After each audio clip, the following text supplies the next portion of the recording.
Hi, Dr. Amen. Pleasure to meet you.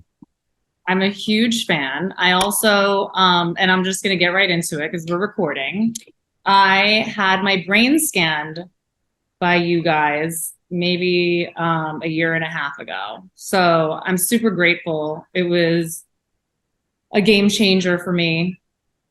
And I think that I mean, obviously you are like, the one of the most famous psychiatrists out there, but you have a different approach than a lot of other psychiatrists. And I'm just wondering, like, is it because you've been doing it for so long, or like what made you, you just talk about a lot of things that a lot of other psychiatrists don't. It's true. And I have no idea why. All of us should be doing the same thing, which Right. is looking at the brain. I mean, just think of how insane Yeah. it is not to look at the brain when you're dealing with people who have cognitive issues or emotional issues or behavioral issues. Mm. And if you don't look, you don't know. Right. And once you look, and tell me if this was your experience, Yeah. you begin to fall in love with your brain, Yeah. and then you act better toward it. Yeah. I'm still like, I get a little annoyed with my brain sometimes, but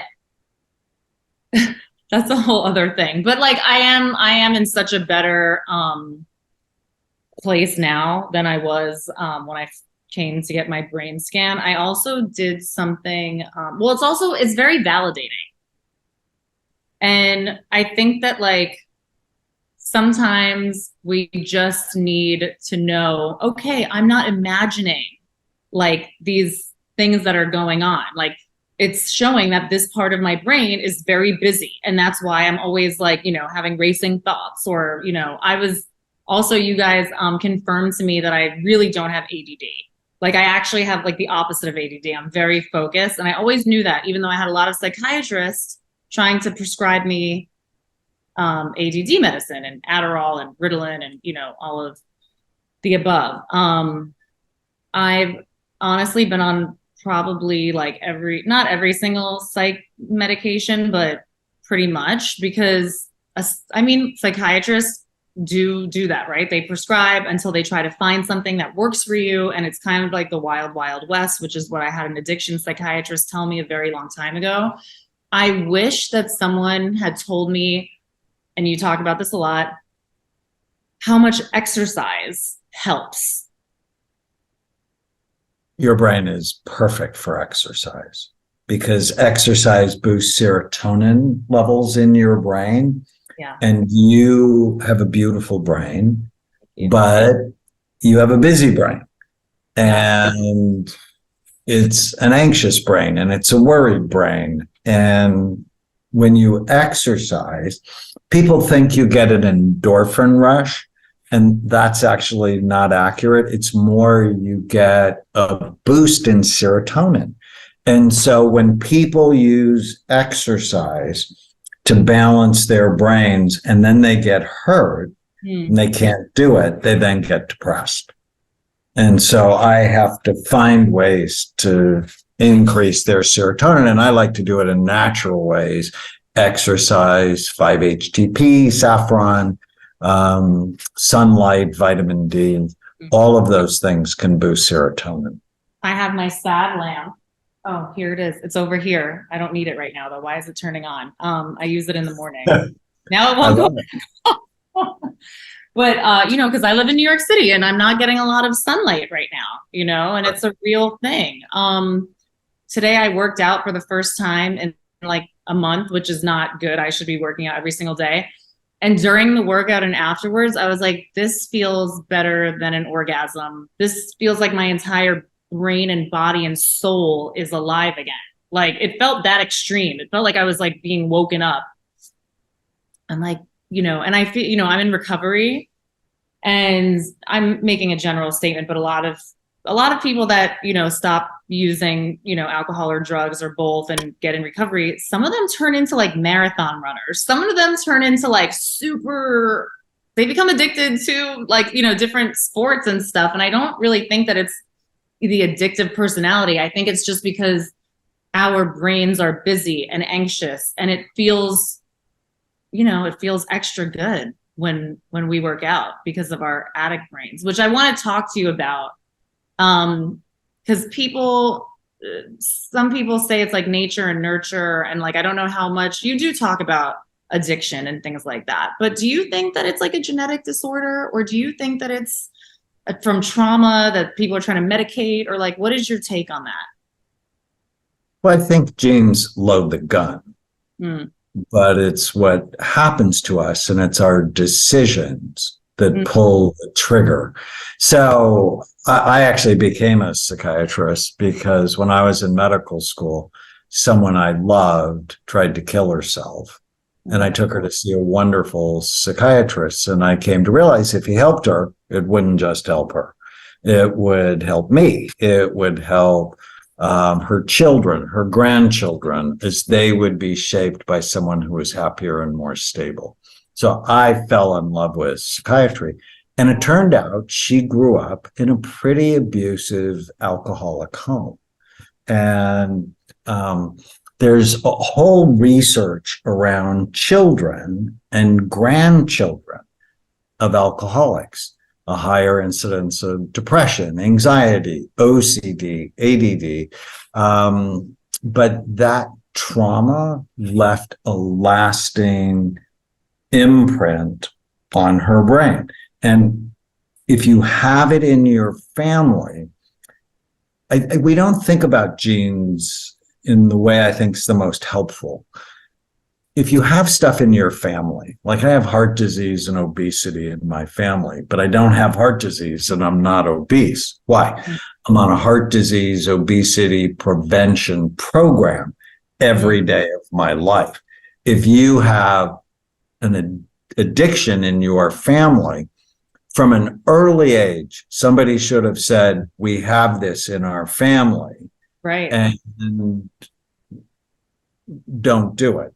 So when I talk to her kids later, I'm like, you have alcoholism in your family. If you never drink, you're never going to have a problem. But if you drink, it's like playing Russian roulette, and it might steal your life. And so I adopted my two nieces whose both parents were addicts and just couldn't be stable for them. And I'm so clear with them. And one of them's a freshman at UCLA. It's like, if you do the things your parents did, it might steal your life.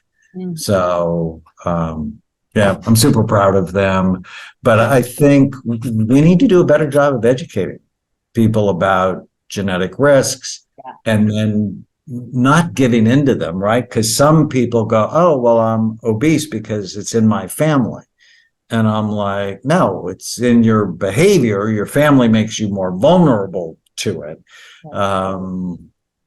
So that people can just be more empowered. Absolutely. I mean, I'm really, honest with my daughter who's 16 and a half about, and she knows, and I have a long family history of alcoholism, and luckily, like my whole family's sober pretty much, except for my dad.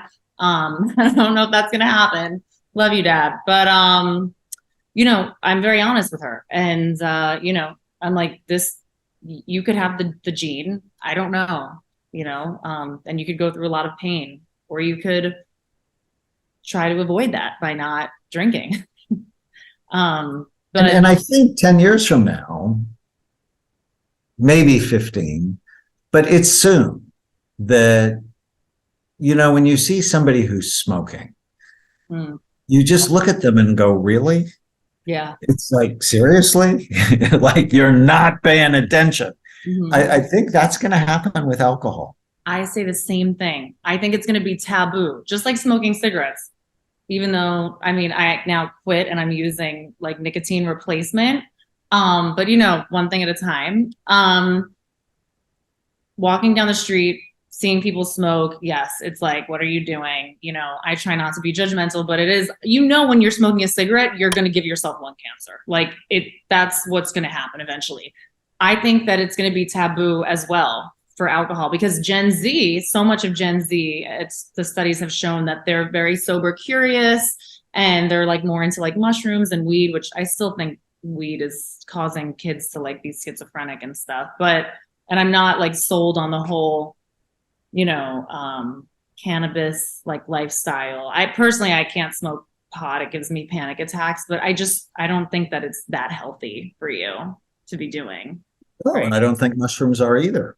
I think, you know, I've been at this long enough. So I've seen benzos or mommy's little helper turn into a disaster. Oh, yeah.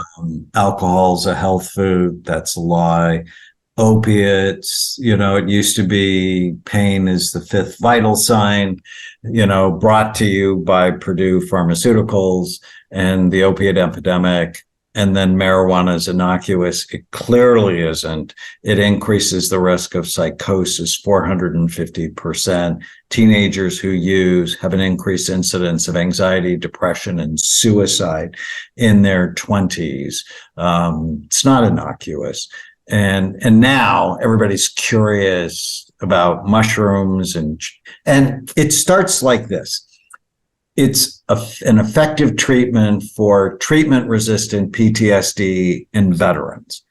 Well, who wouldn't want a treatment that's effective for post-traumatic stress disorder in veterans?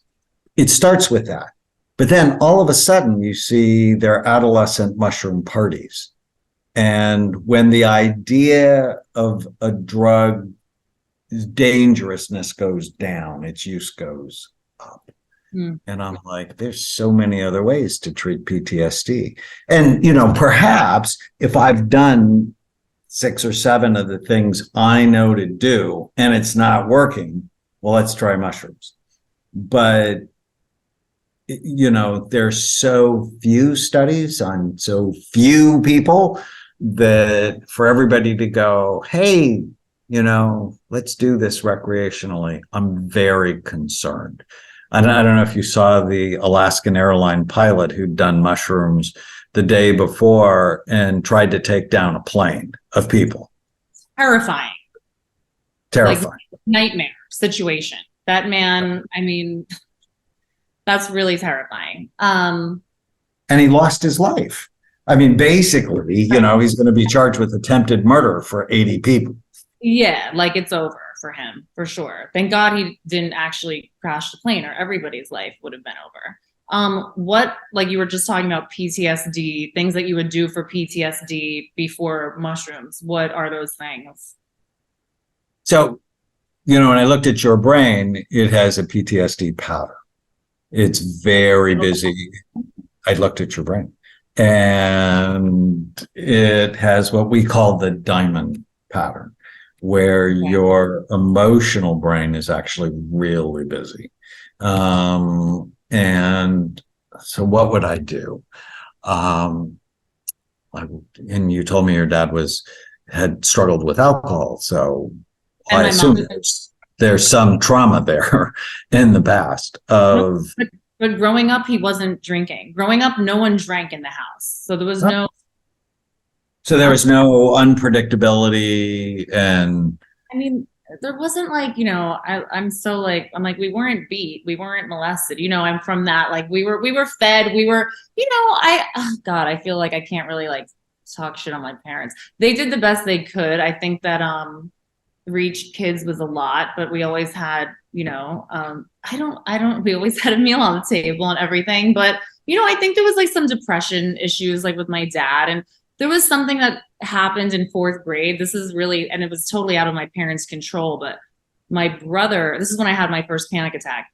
My brother was just born. I was 9 when he was born, and he was born with a like kidney malfunction. And he was very little. And my mom, he had to have this crazy surgery. And my mom had to leave us for a month and live in Montefiore Hospital with him for a month. And I was very close with my mom.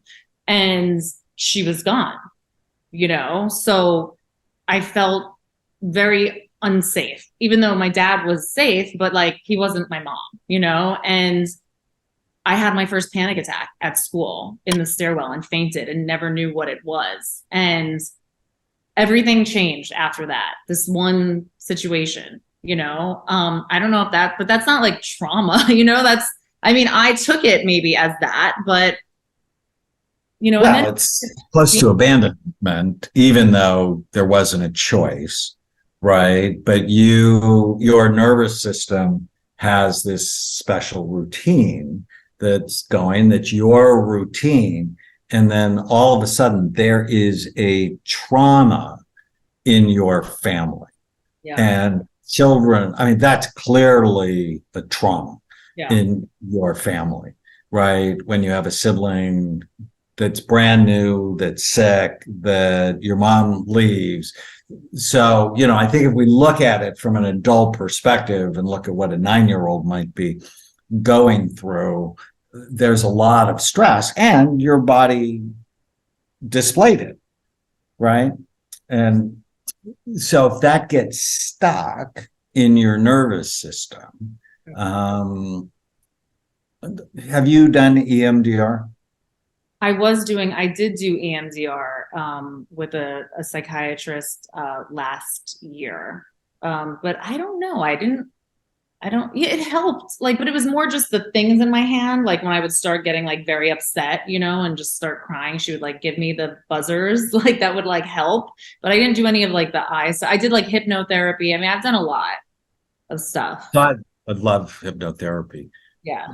I like EMDR when it's done in a pretty structured way, like write down your top 10 traumas. And then, I mean, it can either be tactile. I like eye movement, you know, it's called eye movement desensitization and reprocessing. So I like that. And when they did that, did it take you back to the early traumas and then work through them? So it's the eye movement or the tactile stimulation, the bilateral hemisphere stimulation, that when you bring up the original traumas and then you process it with the bilateral stimulation, they then tend to dissipate. And so, I don't know, a course could be, for a single incident trauma, could be 2 sessions, you know, like you're in a car accident and you don't want to get back in a car. But if there's a bunch of them, it's true for most of my patients, then, you know, it takes 20, 30 times. But I like it in a structured way. That's how I was taught to do it. Interesting. Yeah. I mean, I think also, you know, it's kind of like what came first, the chicken or the egg, because then it's like, well, when you get into like drugs at a young age, you know, there's bad things happen.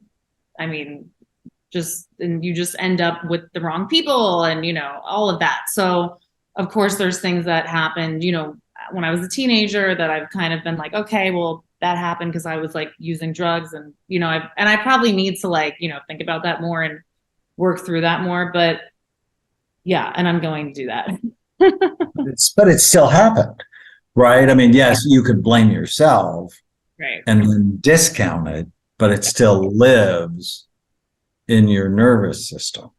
And if you could look at it from a loving parent's perspective or a loving teacher's perspective or a loving coach's perspective, my patients, so often they're just mean to themselves and how they think, how they talk to themselves. I'm like, you know, if you talk to your children like that, CPS would show up, or you wouldn't have any friends. And so, you know, good coaches notice what you do right, and they teach you when you could do better.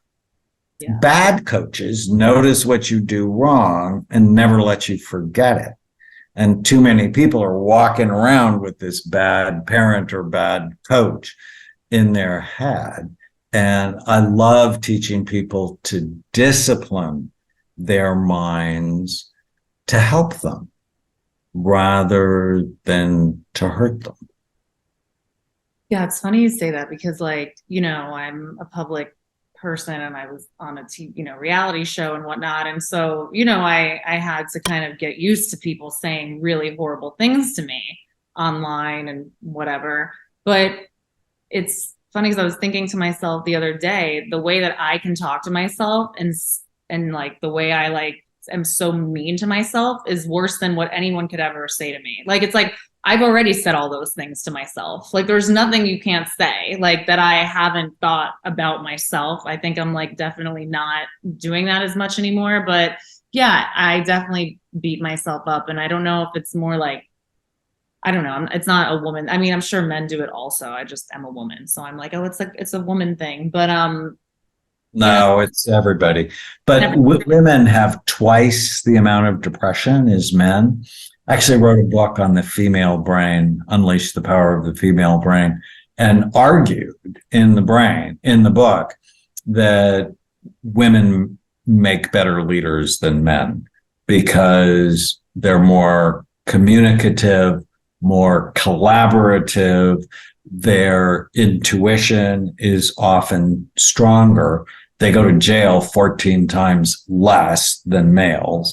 But their emotional brains work much harder, which increase their risk of depression.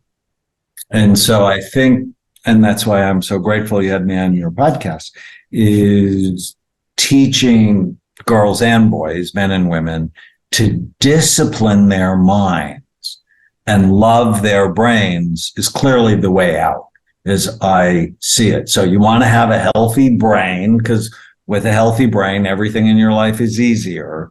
But then think of it like hardware and software in a computer. Once you get the hardware tuned up, you then got to program it right. And from an early age, I have another book I wrote called Captain Snout and the Superpower of Kids. It's about how to teach kids not to believe every stupid thing you think.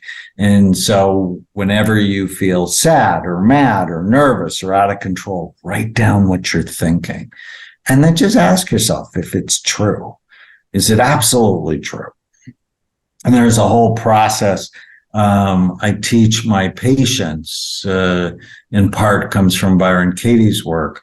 And it's so powerful to just discipline your mind.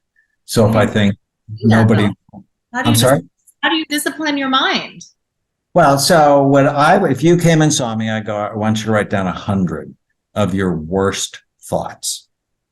And then I'd give you a process on how to manage them. Write them down. Like, what's your worst thought that you want to share in public? I'm going to end up homeless. Okay, so that's a very common thought. And so the process is 5 questions. So that's a panic attack thought. That's a thought that will drive a lot of trouble. So the question is that true? You're going to end up homeless. Yeah. Second question, is it absolutely true? With 100% certainty, you know you're going to end up homeless. And you already said no, so that one's no. The third question has 3 parts. How does that thought make you feel? Terrified. Terrified. How does that thought make you act?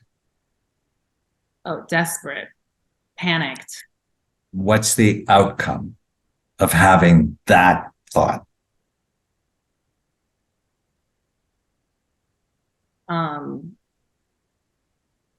Doing things I don't know, just acting out of suffering.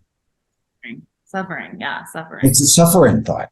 Yeah. So question 4 is, how would you feel if you didn't have the thought, if you couldn't have that thought? I would feel great. I would probably get so much more done because I wouldn't be fucking worrying about shit that's not even going to happen. I mean, the thing is, I know, like, hang on. See, you have to discipline your mind, which means you have to do the process, and you have to do it enough so that it becomes subconscious. So how would you act if you didn't have the thought? I'd probably be a calmer person. Yeah, because you're terrified Yeah. for no Yeah. good reason. When you and I were 17, we could live on our own and figure it out. Even with your addiction, you probably could. And now you're older, you're more experienced, you have more resources, all of those things, right? What's the outcome of not believing that horrible thought? The outcome would be me probably just being a happier individual and like being more productive and not wasting brain space on something like that. It's not really. Right. And question 5 is my favorite question. So you take the original thought that's bothering you, I'm going to be homeless, and you flip it to the opposite and you go, okay, so the opposite is I'm not going to be homeless. Do you have any evidence where the opposite of the thought that's bothering you is true? Yeah, I mean, I live in a very nice home, you know. Okay, so you're not hopeless. Not homeless. And also I could always just move in with my mom and dad. And then what you do is you meditate on the opposite of the thought that's bothering you. And in all your addiction treatment, see, I think, one, look at your brain and then get it as healthy as it can be. 2, program. And in my book, Your Brain is Always Listening, I rewrote the 12-step program. No way. Because it hasn't been rewritten in 85 years. Yeah. And I'm like, this thing's outdated. Now, no disrespect. And a lot of my patients get great benefit from the 12 steps. Yeah. But there's no brain in the 12 steps. And there's no discipline in your mind in the 12 steps. So step number 1, see, I think that 12 steps, step number 1 should be step number 2. Step number 1 is, what do you want? What do you want in your relationships, in your work, in your money, in your physical, emotional, spiritual health? What do you want? That's step 1. And then step 2 is your life's out of control because the substances are stealing what you want. See, then it just becomes so clear. And step 3 is assess and optimize the physical functioning of your brain.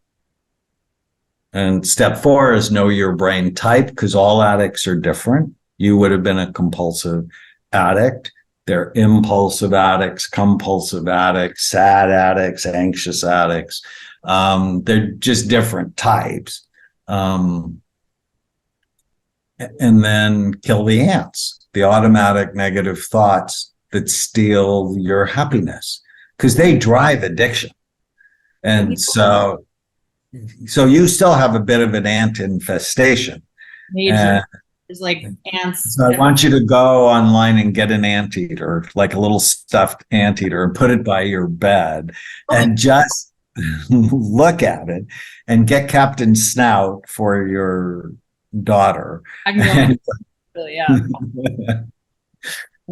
Because you're less likely to use when you don't have an ant infestation. And, some people have the ants the size of New York City. There's just so many. And other people, it's more like I used to live in Barstow, in between Los Angeles and Las Vegas, like 10,000 people. So it's too hot to have ants there. How do you come up with this stuff? Like, how did you do this? How did you come up with all of these amazing ideas? I don't even understand, because your mind's not busy with ants, so it's thinking about other stuff. It used to be. And then I found that getting rid of the ants was incredibly helpful for me. And I love teaching and sharing the things I learned that helped me. Like when I first scanned my brain in 1991, I'm like, well, that's not healthy. And so I think everything I've done in the last 32 years is get my brain healthy, and then I can help you. And then that makes me feel like my life matters. If you could only prescribe like 3 supplements for someone to take every day for like brain health, what would they be? Multiple vitamin, because we live in a vitamin deficient society, omega-3 fatty acids, and then extra vitamin D. Interesting. And then I would add a probiotic, and then I would want to know your brain type.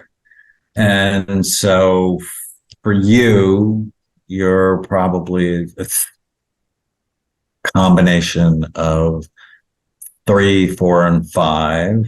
And so probably saffron and 5-HTP would be extra to just sort of settle things down in your brain. I'm like running to Whole Foods after this and I'm getting all of that. I actually just started taking L-theanine, but is that even like, when I first got sober, a doctor told me to take that, and he gave me also, and this is in 2009, L-theanine and high doses of vitamin D. Very no, I like L-theanine. So if people go to brainhealthassessment.com, brain health assessment, it's my brain type test. Cool. Then it'll go of the 16 brain types, one am I, and then we'll give them recommendations for what supplements might be helpful. That's amazing. I didn't even know about that. That's wonderful. And you came to the clinic. You totally should have. I know. I'm really bad about taking vitamins. I'm bad about taking my antidepressants. Like yesterday, I thought I forgot to take them. So I think I took double the dose. So I had lots of energy today. It's like really like, I don't, I'm not the best with taking, I need to be a little more on top of it. Like I have the little pill bottle that sometimes I get, or the little, Monday, Tuesday, Wednesday, but I forget sometimes. Yeah. And I don't even know if the antidepressants are really doing anything. You talk about, serotonin and how like, well, there was just a study, right? And I don't know if you spoke about this or someone else did, but there was a study that was saying that like we thought depression had to do with serotonin, but it doesn't now. So I'm like, everyone's on SSRIs, but maybe they're not doing anything. I'm on an SNRI, but I was on an SSRI for a long time until it stopped working. But do we know more about? Why don't we know more about depression? Because we don't look at the brain. You just think of how insane this is. That last year there were 337 million prescriptions for antidepressants. 27% of all doctor visits in the United States, someone's getting a benzo. This is just a shit show. And we go, oh, depression's low serotonin. Well, not for everybody. It is for some people. And give them an SSRI and you change their lives in a positive way. Give it to another person who has sleepy frontal lobes, you disinhibit them, and then they do really crazy things. That's scary. My wife actually wrote about it in her book, The Relentless Courage of a Scared Child. She got depressed after having thyroid cancer. Someone gave her Prozac, and somebody asked her on a dare to go to Costa Rica. And she just went. And then she realized she was not acting in ways that were consistent with who she was, because Prozac basically took the brake off of her brain. And you never want someone to take the brake off of your brain. So if you have a busy frontal lobes like yours, then an SSRI is probably a good thing. You go, well, why didn't it continue to work? Because there's so many other factors, like nobody taught you to manage your mind. And so over time, the ants overrode the effectiveness of the antidepressant. And people in our society expect a pill to fix them. And medicine can be so helpful, but you got to do the programming work as well.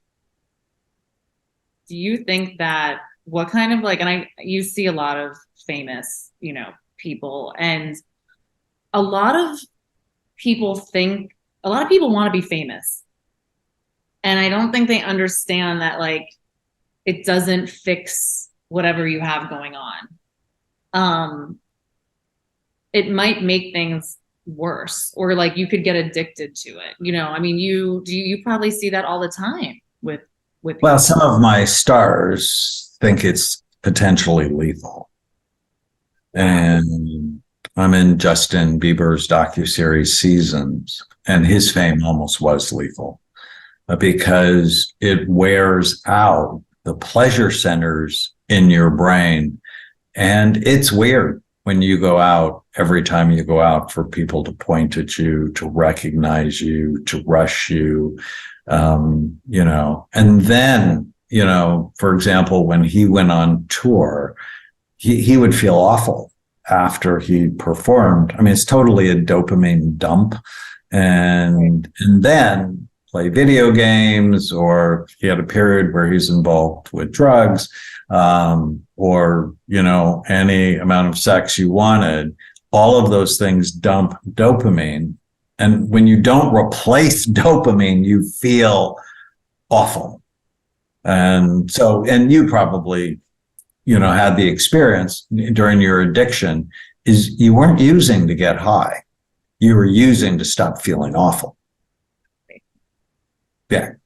And people often don't understand the chemistry of it. Is you wear out, burn out your pleasure centers, and then you're just trying to get back to normal. You're trying to get back to a regular baseline of not feeling like absolute shit, Yeah.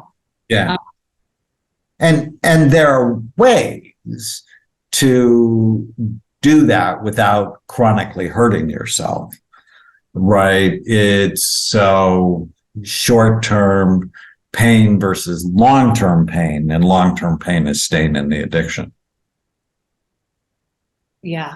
I heard this woman once at an AA meeting. This was so long ago, and she was this older woman, and she just said like she prays for an ordinary life. And like I didn't understand that. I was like, that's so boring. Like, why would you want an ordinary life? But like, like as an older person now, I totally understand that. Why you would want that.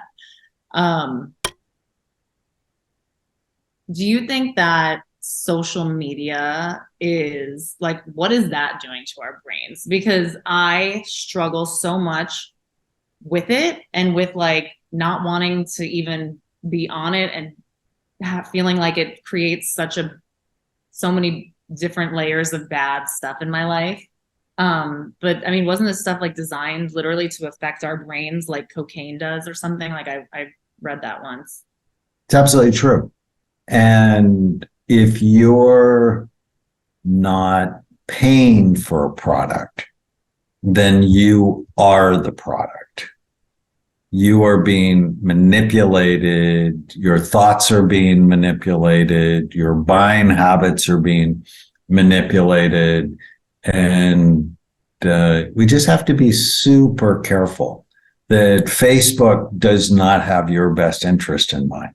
They have their stockholders in mind. And if they can make you sad, if they can make you mad, if they can make you want to be obsessed with following people and then them following you, it becomes a toxic level of self-absorption that is just damaging generations of people. And so now I have 6 million social media followers. So, right. You're on social media. But I have a team. My team helps me. We're putting out positive comments, and every time I go live, it's like Dr. Abrams is a scammer, and I'm like, and then you realize they're bots because you like go to that person and they have no followers, so they're not real. Yeah. And you see how it's that conflict that keeps people wanting to know, well, why is he a scammer? And I'm like, no, you're the real deal. Yeah, it's, it's a problem for our society. And I think the longer you can delay giving a cell phone to your children, the better they will be. What about TikTok? Even more. They're all bad. They're all bad.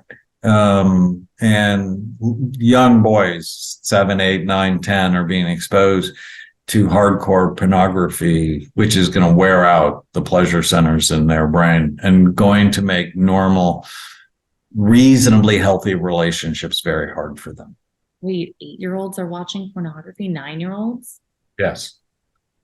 Because parents are giving them the phone and they're not giving them the proper parental controls. Right. They could just like type in like penis and like it comes right up. Anal sex. I mean, you literally see anything. It's like, actually, no, it's crazy. Yeah, I was thinking my boyfriend might have been messed up because he's like 36. And I'm like, you know what? You are probably screwed up from growing up watching hardcore porn. I won't go into too many details, but he's fine. But like, I think about young men and how it is affecting them and how it is affecting relationships. It's kind of crazy. Yeah. I mean, I still think it should exist, and I think that it should be a little more regulated, maybe. But well, I think it's education and to know, and they have way too much power, way too much control. You know, that their senior owners can influence elections, and somebody should be worried about that, right? Because nobody elected them, and you know, they're doing things like censorship that is pretty frustrating.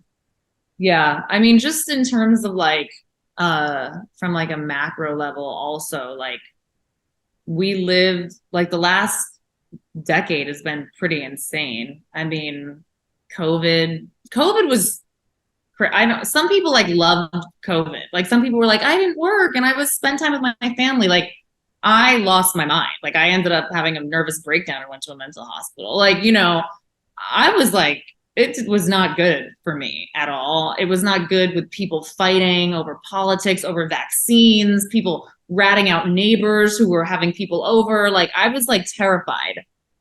It's like, and I just read a New York Times article about, it said like, you know, America's gloomy right now, and rightfully so, because we're still reeling from COVID and the pandemic and the isolation and the shutdown and kids not going to school and now they're behind. And I mean, I try not to, you know, I can really get like very depressed about just the weight of the world and the heaviness. And how do you, well, what would you say to someone, and the people who are worrying about that, you know, the war, like whatever side you're on, doesn't matter, just everything. It's always been a shit show. The economy, everything is. But it's, Leah, it's always been. I guess. When I was growing up in the 50s and I went to kindergarten, I had to hide under my desk because we were worried the Soviets were going to nuke us.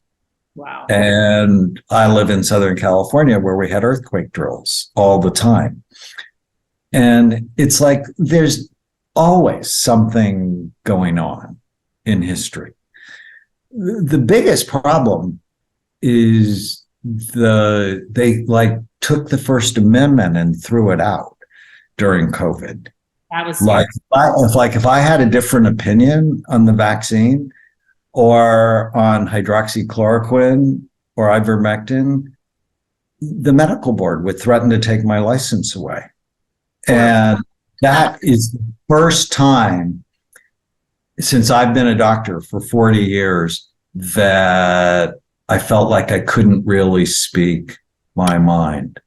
And there's been a lot of blowback, thank God, for that. Because the government got an F for the pandemic. They failed big time. And and they hurt people. So we just have to make sure that doesn't happen again. I took ivermectin. It's probably not the topic of the podcast, but I'm pretty. I love this. This is like, yes, like this is important. This is very important. I took ivermectin when I had COVID.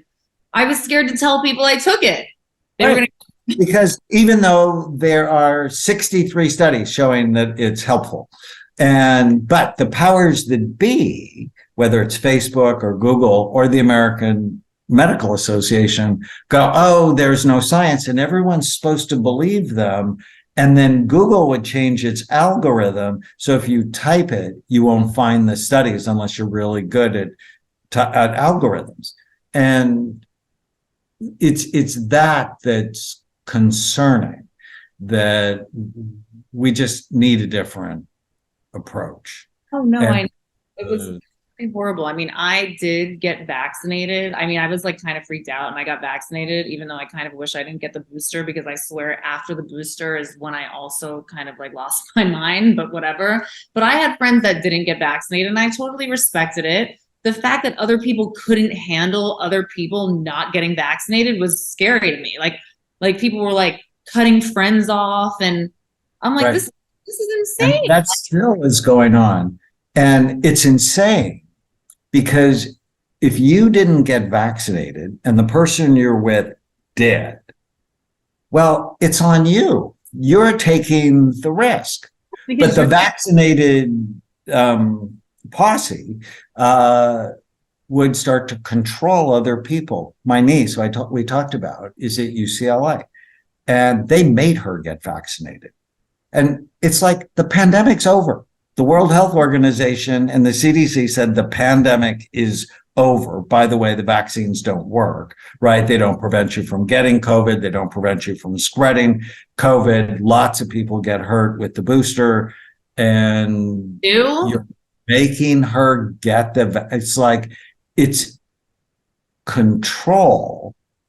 And we should worry about that because we should have control over our own bodies. And I mean, I'd have helped her change schools because UCLA was her dream, and craziness. Anyways. Yeah. I mean, we're going to wrap it up, but now that you mentioned this, I'm going to bring this up, which this has to do with what we're talking about, but there was a law passed in New York. I need to find it. It's law 12.3. I'm probably screwing it up, but Governor Hochul, bitch, psycho, passed a law that now says that they can quarantine people with no due process if another pandemic happens. Like, and all the, a lot of attorneys and stuff are like really like kind of trying to speak out, but the news isn't covering it. It's only like, kind of like small news organizations and like Medium, people are writing about it, but it's kind of terrifying. So Florida, here I come. That should be terrifying because why would they take away due process unless it was a fascist government? It's like, that's not the America that I fought for, right? I'm a veteran. I spent 10 years in the Army, and I fought for the Bill of Rights and the Constitution, and to take away those freedoms for something that clearly doesn't work, right? Yeah. America has, we have 4% of the world's population. And we had 16% of the world's COVID deaths. And so to go back to policies that were clearly hurtful is just wrong, which, makes me want to vote for Bobby Kennedy Jr. But that's a different story. We're based on our Constitution, and for governors to start saying, well, we can take away your constitutional rights because we know better and we're in bed with Pfizer. No, that's just not okay with absolutely terrifying. I never want another vaccine again. Call me anti-vax. I don't fucking care. Are you doing... Which might not be the best thing for you. Well, if I go to another country and I need a malaria thing or something, yes, of course, but I'm not doing another COVID vaccine ever again. I have friends that have gotten 6 of them. I'm like, what the hell is wrong with you? Your best defense is your immune system. And I said that from the beginning of the pandemic. Mm. is your best defense against COVID is your immune system. So the fact that you're taking higher levels of vitamin D, people at low levels of vitamin D died from COVID. But did you hear Fauci go, everybody should have their vitamin D level checked. Everybody probably should be taking more. Don't isolate, get out in the sun, because the isolation makes you afraid, makes you sad. So we could go on and on. We could go on I think we're on the same page. We're on the same page for sure. And I don't, I'm glad that we're talking about it actually, because we need to be. And I think a lot of people now finally, and people obviously were thinking that back then, but now studies are coming out that the masks don't really work and the vaccines don't really work. And, and I hope that people question the government and question all these rules, because we are kind of headed down a slippery slope. And it's the same thing with abortion and people trying to take a woman's right to choose away. And someone just had to go to in front of a judge in Texas to ask if she could please get an abortion. I mean, it's horrible, but no ants. I'm getting rid of my ants. I'm going to get my anteater, Dr. Amen, thank you so much for coming on. You are truly just doing such important work. And I just want to thank you so much. One last brief question. I just remembered this. Do you think that mental health is like, we're finally talking about it? Like there's less of a stigma, it's still there, but are we having the right conversation? Like, are we having the right public conversation, like about mental health / brain health? No. We need to get rid of the word mental.